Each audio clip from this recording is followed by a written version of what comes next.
Yes, before we continue, I would like to greet Mr. President Tinubu this morning. Kábíyèsí o. Just now, make all of us greet Tinubu Kábíyèsí o. Just now, see the hot. Kádé pẹ́ lórí kí bàtà pẹ́ lẹ́sẹ̀. Igbákejì òrìṣà. Kábíyèsí o. Because President Tinubu that is Kábíyèsí o. A man that can go against the constitution where there's no provision to suspend the governor. In a democracy. In a democracy. Something he complained about. Even when he complained against Jonathan did not remove the governor, suspend the governor. They still kept the governor in place. So Kábíyèsí o. And I will be greeting him like that every morning. Kábíyèsí o. My Igboni Really even knows that what he's saying does not have conviction. There's nothing in it. Egbon.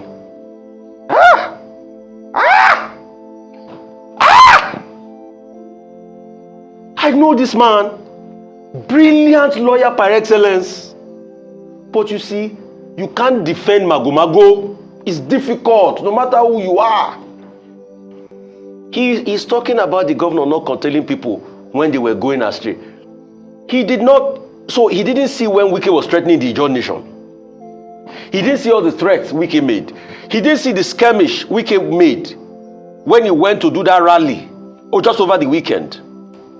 He did not see the moves made by the governor when the governor rode to the State House of Assembly. When the governor went there and they were locked out, he didn't see all those ones. He should show us in the Constitution where it stipulates that you can suspend. Because Obasanjo did it, does he make it right? Dr. Abati has given them, I see, Dr. Abati, take it. Your analysis yesterday, take it 100%. I've given it, I know they are all scattered. I know they will be calling you at back. I don't care. We'll say it the way it is. You can't fault a law. It's the same law school everybody went to.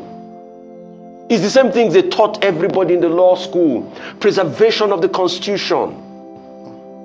And even shows that when they wanted to plan the evil, they couldn't even plan it well. I'm even more ashamed because I thought they were strategists too. They didn't even plan on how to get the tutors from the National Assembly already. They didn't plan that well. So it was yesterday they were now thinking. They now went to the Senate. They were looking for tutors they couldn't find. Now they now adjourned till today.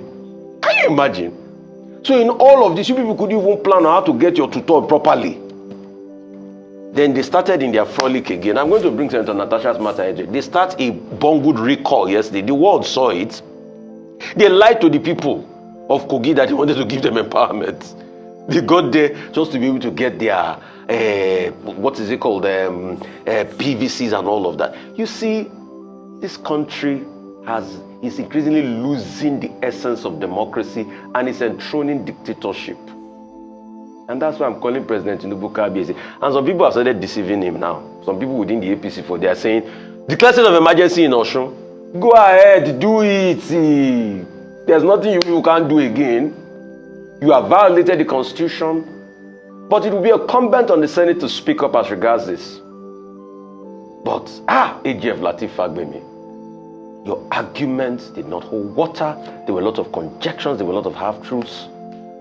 How did you know? Can you provide empirical facts that it was Fubara that bombed the State House Assembly? And as I wrap up this point, see, I'm not talking here totally in favor of Fubara. Fubara and Wike, they are the same. They both ran the state. They were both shenanigans. Fubara benefited from a flawed election process under Wike.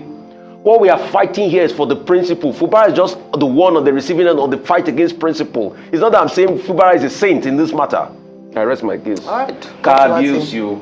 Okay, I would just like to deal with some of the fallouts from yesterday. I've had some ambulance lawyers. There are lawyers that are ambulance chasers. Again, that there is a particular law that was passed in 2018 empowering the president to suspend or remove the governor of a state or the democratic framework in any particular state. Now, it is strike law that a subsidiary piece of legislation cannot be superior to the Constitution. Anybody who ever passed through a faculty of law should know that you cannot use an act of parliament to vary the content of the Constitution. The only thing you can do to the ground norm with the Constitution is to amend it. So, failing that, all the people are saying there was a piece of legislation in 2018 that gives the president powers. I say no. And I say that they are wrong. If they have evidence to the contrary, they should provide it. And I'm not even sure that that particular bill, there was a bill to that effect. I'm not sure that that was passed into law. The second point is that the section 305 that everybody is quoting is very clear. It says that the president will take his gazette, his proclamation to the National Assembly, and that the National Assembly will either, approve it or reject it. Section 305 sub 6 says 2/3 of each of the two houses, the red chamber, the green chamber. Now, the question that this raises is, why the haste? Because yesterday, the president, just went ahead and, swore in the administrator. Well, obviously, I was advising the sole administrator yesterday not to accept that appointment. But I think that I offered that opinion in vain. He himself was probably very much interested in grabbing that position. But there is no provision in the 1999 Constitution for the position of a sole administrator. Yeah. This sole administrator now quickly went to Port Harcourt and has been giving speeches. He will work with people. He knows where we get here. It's enthusiastic, desperate acceptance of that position speaks fully to the Nigerian character. This, it is my turn and I will grab it kind of thing, whether it is legal or not. Now, the Attorney General of the Federation, whom I accused yesterday of misadvising the president with due respect, has now said in one of the things I've seen in the reports that, the federal government even helped Fubara, otherwise he would have been impeached. Well, if he was impeached, that would have been a better route for the government to take, because that is constitutional. It's in section 188. It can be removed, it can be impeached. After all, the Godfather said, if you impeach the governor, it is not a crime.